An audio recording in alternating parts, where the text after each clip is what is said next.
দেড় সহস্র বাংলার দামাল কামাল ছাত্র জনতা সহ সকল বীর শহীদানদেরকে। সংগ্রামী সাথী ও বন্ধুগণ, যারা রক্ত দিয়েছিল একটি ফ্যাসিবাদ মুক্ত বাংলাদেশ দেখার জন্য, যারা জীবন দিয়েছে ফ্যাসিবাদের পতনের জন্য, যারা জীবন দিয়েছে বৈষম্যহীন একটি বাংলাদেশ গড়বার জন্য, যারা জীবন দিয়েছে, অনেকেই যারা জীবন দিয়েছে আল্লাহর জমিনে আল্লাহর নবীর ইজ্জতের হেফাজতের জন্য, আল্লাহর জমিনে আল্লাহর কোরআনের কথাকে বাধা মুক্তভাবে বলার পরিবেশ তৈরি করবার জন্য। কাজেই সেই সকল বীর শহীদানদের শাহাদাতের প্রতি যদি আমরা শ্রদ্ধা প্রদর্শন করতে ব্যর্থ হই, তাদের শাহাদাত বরণ করার কথা যদি আমরা বেমালুম ভুলে যাই, দেশ যদি ভুলে যায়, প্রশাসন যদি ভুলে যায়, সরকার বা রাষ্ট্র যদি ভুলে যায়, এটা হবে জাতীয় গাদ্দারি, শহীদদের সাথে গাদ্দারি। যে কোনো মূল্যে এই সকল বীর শহীদানদেরকে আমাদের স্মরণ রাখতে হবে। তাদের যে আত্মত্যাগের যে উদ্দেশ্য ছিল, বৈষম্যহীন জুলুম মুক্ত একটি সমাজ আমাদেরকে গড়তেই হবে। সংগ্রামী সাথী ও বন্ধুগণ, আমি মঞ্চে দাঁড়িয়ে স্মরণ করিয়ে দিতে চাই এবং সতর্ক করতে চাই একটি বিষয়ে, বিশেষ করে আগস্ট বিপ্লবের সেই সম্মুখ সমরের সংগ্রামী ছাত্র জনতাকে এবং এদেশের আলেম সমাজ, দায়িত্বশীল সমাজকে একটি কথা আমি স্মরণ করিয়ে দিচ্ছি বারবার। স্বাধীনতা অর্জন করা যতটা কঠিন, স্বাধীনতা রক্ষা করা তার চেয়েও বেশি কঠিন। আর বিশেষভাবে এই দেশের মানুষের একটি তিক্ত অভিজ্ঞতা রয়েছে। সে কারণে আমাদেরকে স্বাধীনতা অর্জন করার পর, বিজয় অর্জন করার পর সেই বিজয় ছিনতাইকারীদের হাত থেকে রক্ষা করবার জন্য আমাদেরকে অনেক বেশি মনোনিবেশ করতে হবে। আমরা দেখেছি 1971 সালে যখন এই স্বাধীন বাংলাদেশের অভ্যুদয় ঘটে, স্বাধীন বাংলার এই মানচিত্র খুব অল্প সংগ্রামের মধ্য দিয়ে আমরা অর্জন করিনি। এই বাংলার মানচিত্র আমাদেরকে পেতে গিয়ে তিনটি আধিপত্যবাদের বিরুদ্ধে লড়াই করতে হয়েছিল। আমাদেরকে লড়তে হয়েছিল 200 বছরের ব্রিটিশ বেনিয়া সাম্রাজ্যবাদী শক্তির বিরুদ্ধে। আমাদেরকে লড়তে হয়েছিল সেই 1905 সাল থেকে 1947 সাল পর্যন্ত পশ্চিমবঙ্গের দাদাবাবুদের বিরুদ্ধে, যারা পূর্ববঙ্গের মুসলিম সভ্যতা এবং ইসলামী জাতিসত্তার বিরুদ্ধে ঘোরতর বিরোধী ছিল। সাম্প্রদায়িক রবীন্দ্রনাথ ঠাকুরদের নেতৃত্বে যারা এই পূর্ববঙ্গের মুসলমানদের উত্থানের বিরুদ্ধাচরণ করেছিল, তারা এর বিরুদ্ধে লড়াই করে পশ্চিম বাংলার খবরদারি মুক্ত একটি পূর্ব বাংলা 1947 সালে গঠন করতে হয়েছিল। আর তৃতীয় সংগ্রাম ছিল পশ্চিম পাকিস্তানি খান পাঠানদের বিরুদ্ধে। আমরা যাদেরকে বলেছিলাম তোমরা আমাদের ভাই, আমরা তোমাদের ভাই হতে চাই, তারা আমাদেরকে বলেছিল তোমরা বাঙালি, তোমরা হবে আমাদের দাস, আমরা হব তোমাদের প্রভু। আমরা পরিষ্কার বলে দিয়েছিলাম আমরা মুসলমান, আমাদের একমাত্র প্রভু আরশের মালিক। এই জমিনে আমাদের বন্ধু থাকতে পারে, কোনো প্রভু থাকতে পারে না। আমাদের উপর যদি কেউ প্রভুত্ব ফলাতে আসে, সে যত বড় শক্তি হোক না কেন, সেই প্রভুত্ব ফলাবার যে হাত আমাদের দিকে এগিয়ে আসে, সে হাত আমরা ভেঙে গুড়িয়ে দিতে চাই। সংগ্রামী সাথী ও বন্ধুগণ, এইভাবে তিনটি আধিপত্যবাদের বিরুদ্ধে লড়াই করে 200 বছরের সংগ্রামের মধ্য দিয়ে এই স্বাধীন বাংলাদেশের অভ্যুদয় হয়েছিল। যেই সংগ্রাম সূচনা হয়েছিল ইনশাআল্লাহ বলে, অর্থাৎ আল্লাহ পাকের উপর অবিচল আস্থা এবং বিশ্বাসের মধ্য দিয়ে স্বাধীনতার ডাক এসেছিল। আর এই স্বাধীনতার কমিটমেন্ট ছিল, জাতির সঙ্গে অঙ্গীকার ছিল, কোরআন সুন্নাহ বিরোধী কোনো আইন এদেশে তৈরি করা হবে না। আমি ইতিহাসের রেফারেন্স বলছি। 1970 সালের জাতীয় নির্বাচনের আমি সেই ইশতেহারের কথা বলছি, যে ইশতেহারে কোরআন সুন্নাহ বিরোধী কোনো আইন তৈরি না করবার অঙ্গীকার করা হয়েছিল এই জাতির সঙ্গে। এরপরে আমরা কি দেখলাম? এরপরে দেখলাম আমরা মিথ্যাচারের ইতিহাস। এরপরে আমরা দেখলাম আমাদের বিজয়কে ছিনতাই করবার ইতিহাস। এরপরে আমরা দেখলাম হাজারো শহীদের রক্তের সঙ্গে বেঈমানি করবার ইতিহাস। এরপরে আমরা দেখলাম স্বাধীন বাংলা গড়বার জন্য 200 বছরের আধিপত্য আধিপত্যবাদ বিরোধী সংগ্রামে হাজারো লাখো রক্তদানকারী আত্মদানকারী সকল শহীদদের রক্তের সঙ্গে গাদ্দারির ইতিহাস আমরা দেখলাম। 1971 সালের 16 ডিসেম্বর বিজয় অর্জন করবার অল্প কিছুদিনের মধ্যেই এই সকল শহীদদের আত্মার সঙ্গে গাদ্দারি করা হলো। বাংলার হাজার বছরের ইতিহাস এবং ঐতিহ্যকে দুপায়ে নিষ্পিষ্ট করা হলো। আর বাংলাদেশের মানুষের অভিপ্রায়কে তুড়ি মেরে উড়িয়ে দিয়ে বৃদ্ধাঙ্গুলি প্রদর্শন করে ভিন্ন আরেকটি রাষ্ট্রের সংবিধানের মূলনীতিগুলোকে একটি প্রেসক্রিপশনের মাধ্যমে এই 7 কোটি বাংলাদেশের মুসলিম জাতিসত্তার নবগঠিত রাষ্ট্রের সংবিধানের মূলনীতি হিসেবে আখ্যায়িত করে একটি নতুন সংবিধান এবং 72-এর চেতনার মাধ্যমে 71-এর চেতনাকে হাইজ্যাক করা হলো। সংগ্রামী সাথী ও বন্ধুগণ, এটি একটি নির্মম ইতিহাস, এটি একটি ছিনতাইয়ের ইতিহাস, এটি একটি জাতির বিজয়কে ছিনিয়ে নেওয়ার ইতিহাস, এটি একটি হাইজ্যাকের ইতিহাস। 1971-এর চেতনাকে 72-এর চেতনার মাধ্যমে গিলে খাওয়ার ইতিহাস। আমরা স্পষ্ট ভাষায় বলতে চাই, বাংলাদেশ 71 সালে স্বাধীনতা লাভ করেছিল, 72 সালে নয়।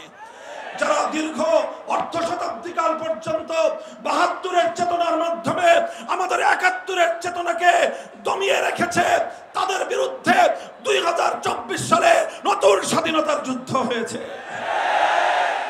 কাজেই এই যে 1971 সালের এই নির্মম ঘটনা, এই দুঃখজনক ঘটনা থেকে আজকে 2024 সালের 5ই আগস্টের নতুন আখ্যায়িত স্বাধীনতাকে রক্ষা করবার জন্য বিজয়ী ছাত্র জনতাকে, আলেম সমাজকে, দেশপ্রেমিক জনতাকে ঐক্যবদ্ধ থাকতে হবে। যে কোনো মূল্যে ষড়যন্ত্রকারীদের চক্রান্ত রুখে দিতে হবে। পতিত স্বৈরাচারী সরকার এবং তার দোসররা কিন্তু বসে নাই। ভীরু কাপুরুষের মতো পালিয়ে যাওয়া, ভীরু কাপুরুষের মতো পালিয়ে গিয়ে বাংলাদেশের মান সম্মানকে বিশ্ব দরবারে ধুলোয় মিশিয়ে দেওয়া শেখ হাসিনা এবং তার দোসররা কিন্তু বসে নাই। প্রশাসনের বিভিন্ন জায়গায় অনেক দালাল গোষ্ঠী এখনো বসে আছে, আর বাংলাদেশকে আগস্ট বিপ্লবের বিরুদ্ধে নতুন এক ধারায় পরিচালিত করবার ষড়যন্ত্র চক্রান্ত করছে। শেখ হাসিনা রাজনীতি করেছিল ইসলামের বিরুদ্ধে, শেখ হাসিনার রাজনীতি ছিল কোরআনের বিরুদ্ধে, শেখ হাসিনার রাজনীতি ছিল নবী প্রেমিকদেরকে গুলি করে হত্যার রাজনীতি, শেখ হাসিনার রাজনীতি ছিল বাংলাদেশের কোরআনের মাহফিলগুলোতে 144 ধারা জারি করার রাজনীতি। শেখ হাসিনা এবং তার সরকার কিভাবে দেশের আলেম সমাজের বিপ্লবী কণ্ঠগুলোকে স্তব্ধ করে দেওয়ার পায়তারা করেছিল, বাংলাদেশের মানুষ তার জ্বলন্ত সাক্ষী। কি বলবো আমি, আমার কথাই শুধু যদি বলি, বাংলাদেশের কোথাও আমাকে কোরআনের কথা বলতে দেওয়া হয় নাই। যেখানে আমার কোন মাহফিলের ঘোষণা দেওয়া হয়েছে, 144 জারি করে আমাদের মাহফিলগুলোকে বানচাল করে দেওয়া হয়েছে, আমাদের লোকগুলোকে গ্রেফতার করা হয়েছে।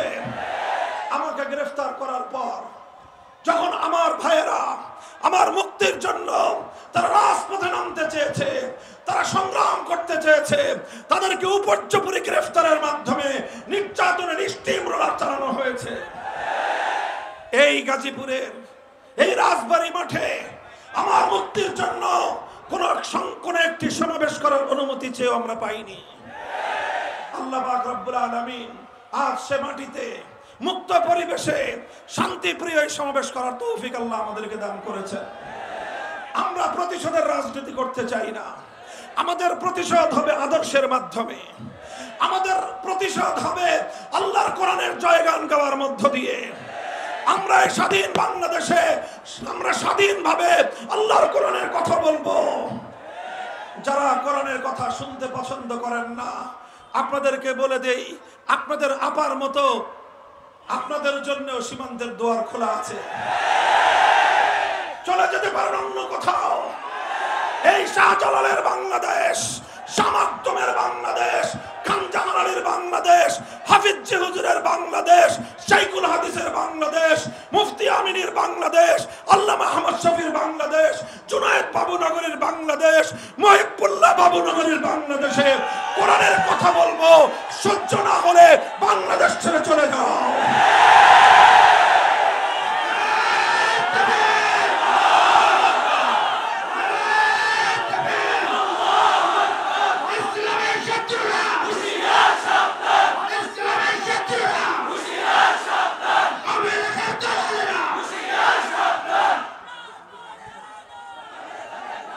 ইতিহাসের এক নির্লজ্জ, লজ্জাজনক এক অধ্যায় রচনা করে বিদায়ী প্রধানমন্ত্রী, পতিত স্বৈরাচারী, ফ্যাসিবাদের কলঙ্কিনী শেখ হাসিনা পালিয়ে গেছেন। আমার দুঃখ এবং আফসোস হয় ওই সকল আওয়ামী লীগের নেতাকর্মীদের জন্য যারা দীর্ঘদিন ধরে রাজনীতি করেছেন। তাদের মধ্যে কিছু ভালো মানুষ আছেন যারা শান্তিপ্রিয়ভাবে ভিন্ন মতের প্রতি শ্রদ্ধা প্রদর্শন করে রাজনীতি করতে চান। তাদের জন্য আমার এ কারণে আফসোস হয়, তারা ভবিষ্যতে কোন মুখে আওয়ামী লীগের নাম বলবে আর কোন মুখে শেখ হাসিনার নাম বলবে। কারণ আফসোসটা এজন্য হয় যে তাদের নেত্রী আজ তাদের সামনে যে দৃষ্টান্ত উপস্থাপন করলেন, বাংলাদেশে আমরা দেখেছি জনপ্রতিরোধের মুখে, বিরোধী পক্ষের আন্দোলন সংগ্রাম এবং অভ্যুত্থানের মুখে অনেক সরকারের পতন ঘটেছে।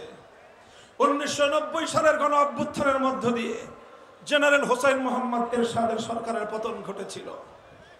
এরশাদ কি করেছিলেন? তিনি পদত্যাগ করে তিনি আত্মসমর্পণ করেছিলেন, কারারুদ্ধ হয়েছিলেন, বছরের পর বছর জেল খেটেছেন, কিন্তু দেশের জনগণকে ছেড়ে, দলের নেতা কর্মীদেরকে অরক্ষিত অবস্থায় রেখে দেশ ছেড়ে পালিয়ে যাননি। বেগম খালেদা জিয়া তিনিও বিরোধী পক্ষের অমত এবং আন্দোলনের মুখে গদি ছাড়তে বাধ্য হয়েছেন।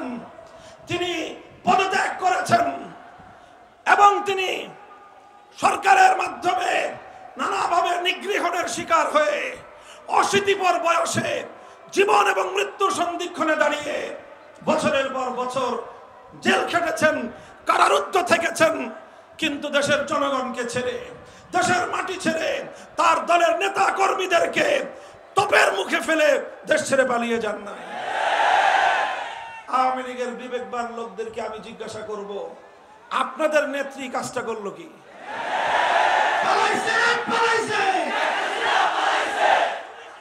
আমরা কিছু বলবো না, আপনাদের বিবেকের বদ্ধ দুয়ারটা খুলে দিয়ে আজকে রাত্রে বাড়িতে গিয়ে ঘুমাবেন আর নিজের কাছে, বিবেকের কাছে প্রশ্ন করবেন, আপনার নেত্রী যেই কাজটা করলো, তিনি এই কয়েকদিন আগেও বলেছিলেন শেখ হাসিনা পালায় না। আপনারাও ওনার সুরে সুর মিলাই বলেছিলেন শেখ হাসিনা পালায় না। আমি এখন আপনাদের কাছে প্রশ্ন করতে চাই, শেখ হাসিনা পালিয়েছে না পালায় নাই? শেখ হাসিনা পালিয়েছে, সারা পৃথিবী দেখেছে তিনি পালিয়েছেন। আমরা 2013 সালে বলেছিলাম আপনারা মাসের পর মাস শাহবাগ চত্বরটাকে ইমরান এইড সরকারদের দখলে ছেড়ে রাখলেন।